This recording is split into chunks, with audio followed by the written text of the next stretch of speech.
Good morning and welcome to Chapter 5 in Pre-Calculus, which is using analytic trigonometry, and Section 5.1 using fundamental identities. We're going to use the identities that we learned in the last chapter to do four things in this chapter, and that is to evaluate trig functions,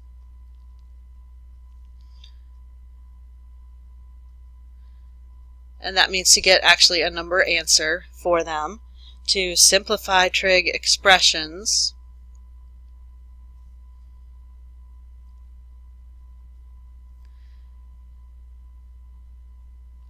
and that's doing algebraic things like combining like terms and substituting. Lots of the things you've learned in algebra are going to come into play in this chapter.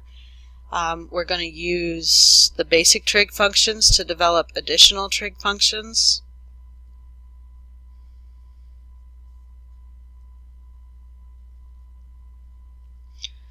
And then eventually, once we get good at these three, we want to solve trigonometric equations.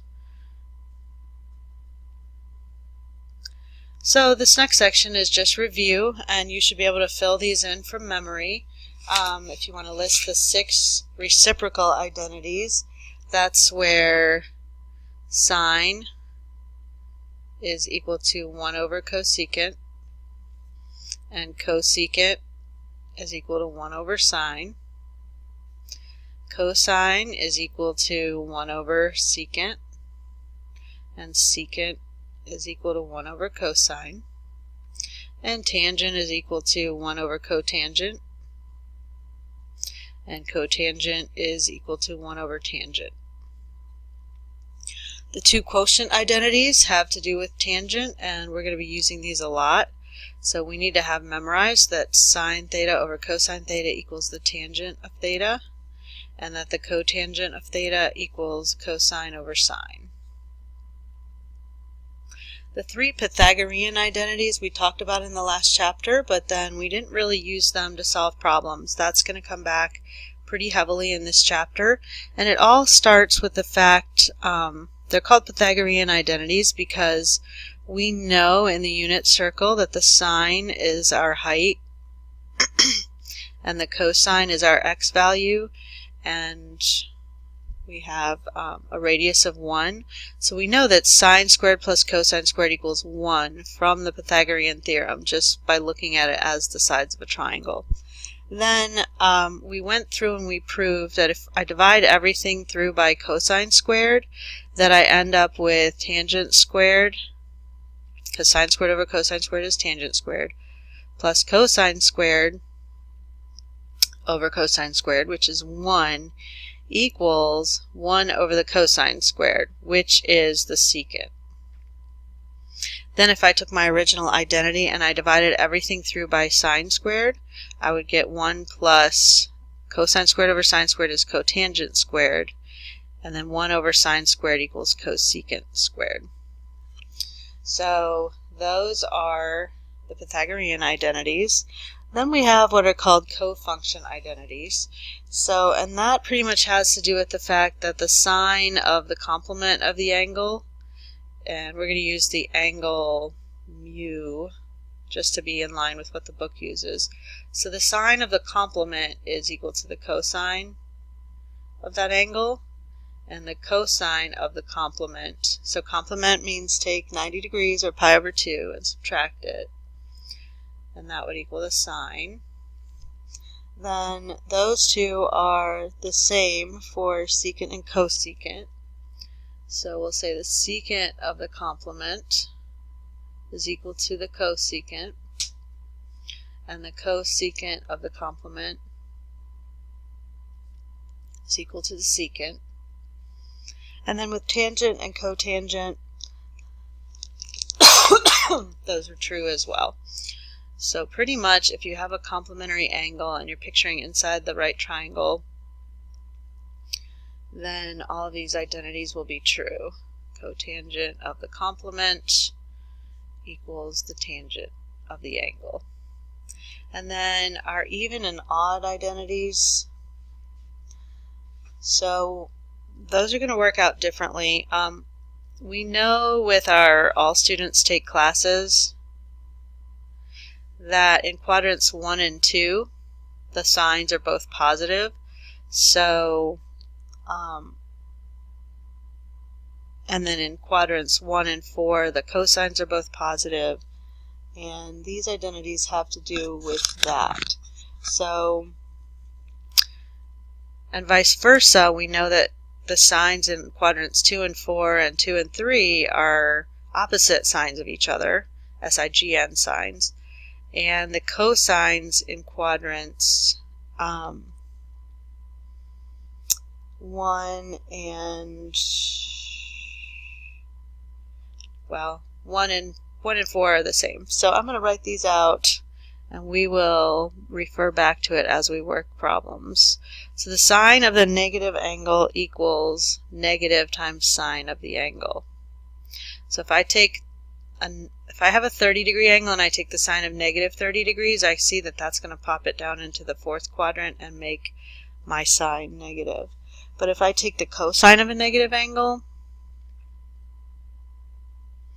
it's exactly the same as the cosine of the original angle because of this 1 and 4 being the same. And that's going to follow true for cosecant. If I take the cosecant of the negative, it equals negative cosecant. If I take the secant of the negative, it's going to equal exactly the same as the secant. And then last but not least, tangent of the negative angle equals negative tangent of the angle, cotangent. And that has to do with the fact that it's sine over cosine and the way that the signs work for cosine. Okay, so those are your fundamental identities. I would keep this page and refer back to it as I'm solving problems.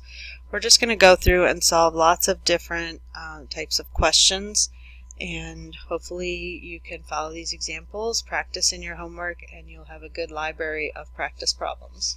So in example 1, I want to use the fundamental identities to find the value of tangent of u given that secant of u equals 2. So if the secant is 2, secant equals 1 over the cosine.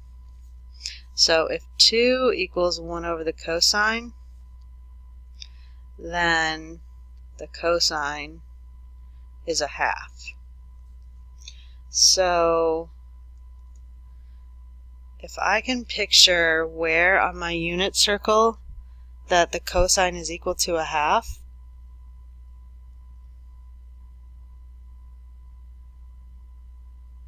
well, knowing what the cosine is, I can solve any trig identity. You know what? It says use fundamental trig identities, so I probably don't even want to think about the unit circle to try and identify where that is. So I want to go through and I know I'm trying to find the tangent. Tangent is equal to sine over cosine. So if I know the cosine, if I could find the sine of this angle, then I could plug it in and find the tangent. So just to demonstrate how this is done, we could do sine squared of theta, or u, plus cosine squared of u equals 1. And I'll plug in the cosine, so sine squared of u plus 1/2 squared equals 1.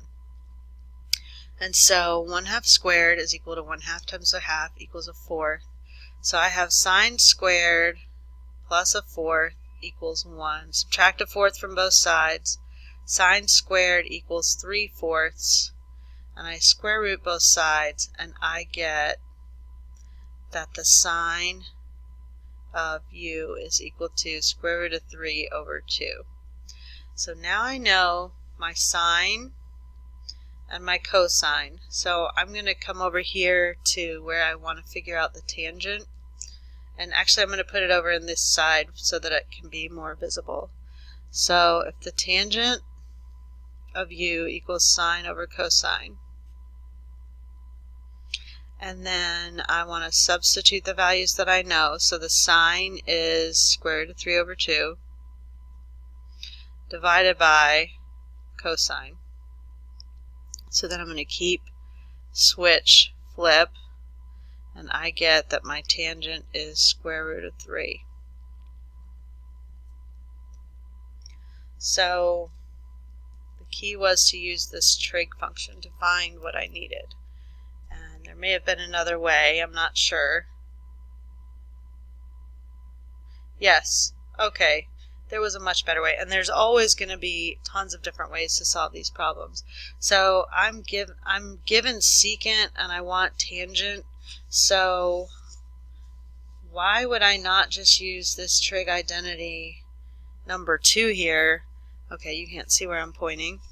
So Pythagorean identity number 2, it actually has tangent and secant in it. That would be so much more simple. So let's just go ahead and write that one out. I'm going to write it up top.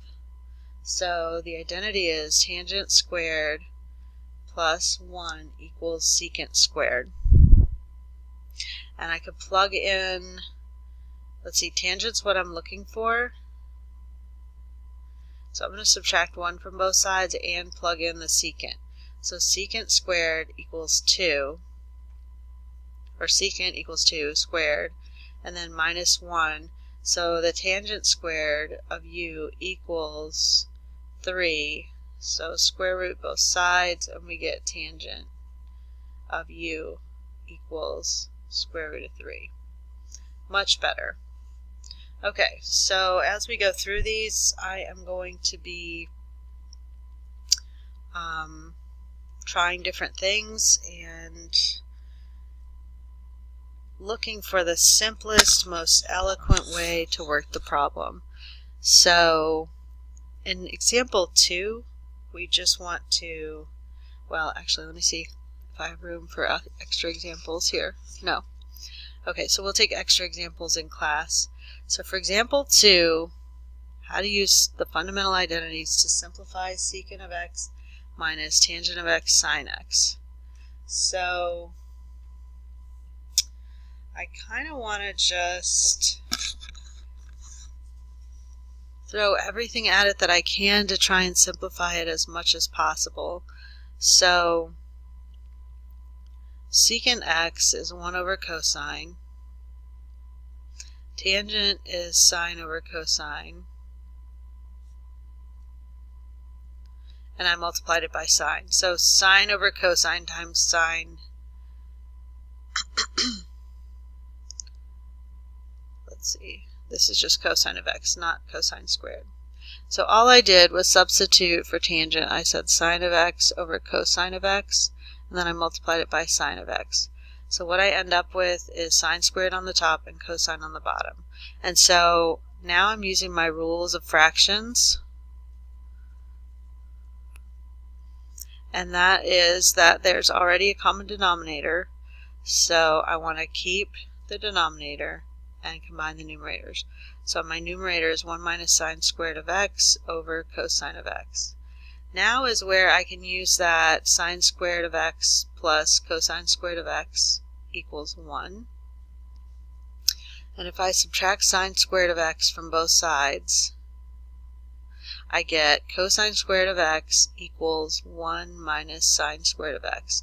And that's going to be a pretty common substitution to play around with those and move things from side to side. The reason I wanted that is because I happen to have 1 minus sine squared of x on the top.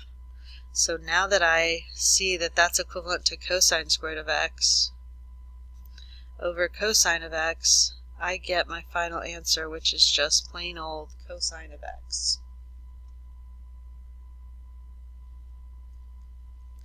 In example 3, that's going to be using a graphing utility, so we'll do that in class.